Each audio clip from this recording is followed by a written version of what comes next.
Hey, so I am not here by myself today. I have my, who will be no matter how many other guests I have my favoritist special guest, which is my wife, Amy. Hi, Amy. Hi. And Scout is wandering over here, and there's some other people who we heard wandering back there. So Scout, it's entirely possible that Scout might start barking at any point now. So, but that's life. Um, so we are up to Psalm 22, and we're also going to record 23. And these two Psalms are ones that really fit back to back in a lot of ways. And I find it really interesting and really powerful about how these two Psalms that have such a different feel to them are literally right one after the other in the Psalms. And this Psalm, we're going to be reading Psalm 22 in a different translation today, not the normal one that we've read from. We're going to read from one called the Message. It was translated by a pastor named Eugene Peterson. It's got a different kind of language to it, but the beginning of this psalm begins with words in the version that we often read. It begins with, my God, why have you forsaken me?" Which, interestingly, is the psalm that Jesus quotes when he's on the cross. And so as we are seeing this and sharing this right during Holy Week, it's a very appropriate time to hear these words. So Amy's going to read it, and then I'll read the psalm, and then we'll talk a little bit. So, Psalm 22. God, God, my God, why did you dump me miles from nowhere? Doubled up with pain, I call to God all the day long. No answer, nothing. I keep at it all night, tossing and turning. And you, are you indifferent above it all, leaning back on the cushions of Israel's praise? We know you were there for our parents. They cried for your help and you gave it.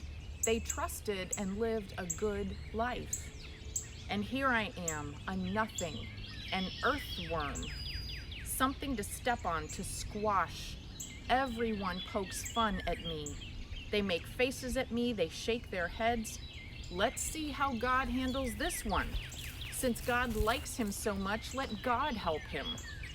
And to think, you were midwife at my birth, setting me at my mother's breasts. When I left the womb, you cradled me. Since the moment of birth, you've been my God. Then you moved far away, and trouble moved in next door. I need a neighbor. Herds of bulls come at me, raging bulls stampede, horns lowered, nostrils flaring, like a herd of buffalo on the move. I'm a bucket kicked over and spilled. Every joint in my body has been pulled apart. My heart is a blob of melted wax in my gut. I'm dry as a bone, my tongue black and swollen. They have laid me out for burial in the dirt. Now packs of wild dogs come at me. Thugs gang up on me. They pin me down hand and foot and lock me in a cage. A bag of bones in a cage, stared at by every passerby. They take my wallet and the shirt off my back and throw dice for my clothes. You, God, don't put off my rescue. Hurry and help me. Don't let them cut my throat. Don't let these mongrels devour me. If you don't show up soon, I'm done for. Gored by the bulls, meat for the lions. Here's the story I'll tell my friends when they come to worship, and punctuate it with hallelujahs. Shout hallelujah, you God worshippers. Give glory, you sons of Jacob. Adore him, you daughters of Israel. He has never let you down, never looked the other way when you were being kicked around. He has never wandered off to do his own thing. He's been right there, listening. Here in this great gathering for worship, I have discovered this praise life, and I'll do what I promised right here in front of the God worshippers. Down and outers sit at God's table and eat their fill. Everyone on the hunt for God is here praising him. Live it up from head to toe. Don't ever quit. From the four corners of the earth, people are coming to their senses and are running back to God. Long lost families are falling on their faces before God. God has taken charge. From now on, God has the last word. All the power mongers are before God, worshiping. All the poor and powerless, too, worshiping, along with those who never got it together, worshiping. Our children and their children will get in on this as the word is passed along from parent to child. Babies not yet conceived will hear the good news that God does what God says. This is the word of the Lord.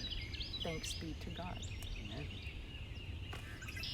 If you saw me kind of zipping out a few times there, it was because our fourth child, Scout, was kind of getting herself twisted up and needed to kind of remedy that situation. So the the poem today was written by Julia Seymour, and it's probably the shortest one that we will hear in this. And it's entitled Steady Stream, and it's based off of that first verse of the my God, why have you forsaken me? And it's simply this. Tears fall, steady stream. I cry out for salvation. No echo. Silence. So when I read the psalm in Peterson's translation, what stood out to me was the abrupt shift. Like right about verse 22. It said, if you don't show up soon, God, I'm done for. It'll be meat for the lions. And then here's the story I'll tell my friends. And it's about praise and worship and gratitude and so forth. And it just felt like this incredible, shifting from first to fifth.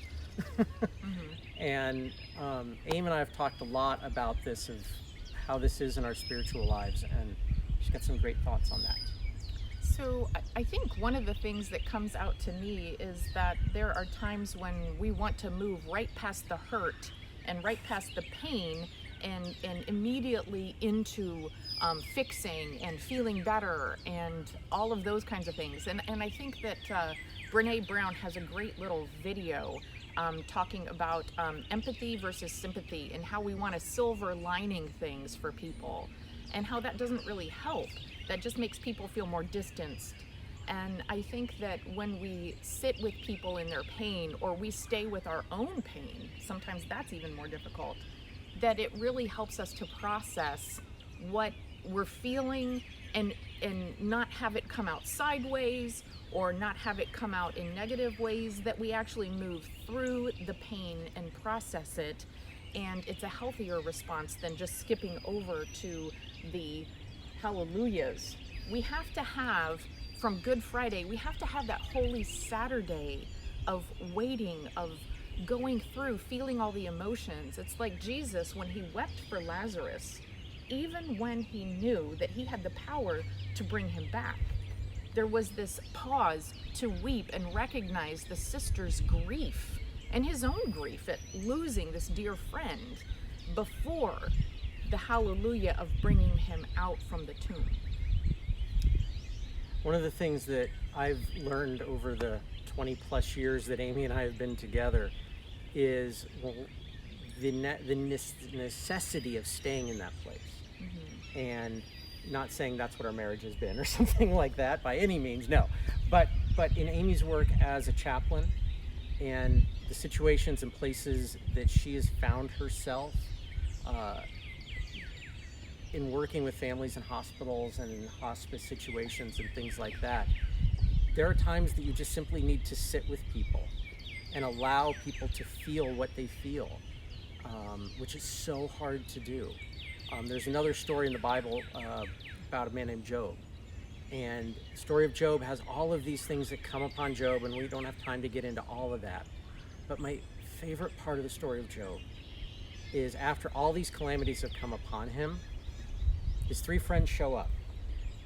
And it says that they sat with him for 7 days silent because they saw how heavy his grief was and his suffering was.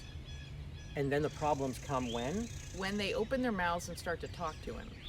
And so if they had just continued to sit in silence, all would have been great. but it's when they open their mouths and they try to explain away his problems, they try to fix his problems, Try to blame him. try to blame him. Yeah, it's your fault.